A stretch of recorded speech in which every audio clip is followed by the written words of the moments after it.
The Hamilton Ticats beat the Winnipeg Blue Bombers 37-14 on Saturday afternoon in Guelph. I'm here with the Spec Steve Milton. And Steve, a scoreline that strangely flatters the Cats in some ways. In a way, Drew, it kind of oscillated, didn't it, up and down on this one. They really took a game that should have been out of reach within, I would say, by the second quarter. And it's hard to be out of reach in the CFL. And they'd made it a closer game than it should have been. It was two scores with plenty of time for Winnipeg. It took a couple of big defensive plays to make that score a little stand up, and then Hamilton got some points at the end. 24-0 was the lead for Hamilton, and then it was really the defense that stepped up, I think, and held them in this game, and it was the defense that helped close it.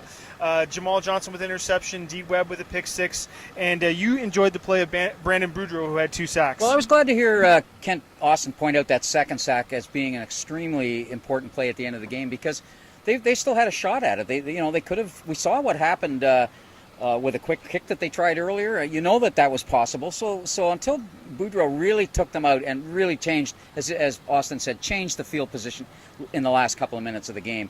Yeah, I thought that was a major play, and bigger than that, it was a key play by the defense to win a game, and the defense, when they were losing, was losing this team's game. So I think psychologically that's huge.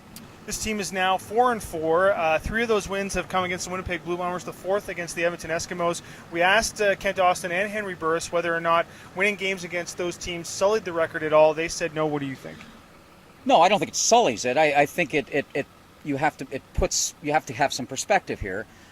First of all, you can only play the teams that you play against, and they have won the games, 4 out of the 5 games that they should have won. The 3 against Winnipeg, the 1 against Edmonton, and they could have won the other game against Edmonton here in Guelph in the rain. You can't say that they should have won the Toronto game, even though they had that in control and could have easily won it. That's not a game they should have won before you go into it. These are the defending Grey Cup champions. You don't take a 6-12 team and say the very next year in the very first game they should beat the Grey Cup champions. So that's not one.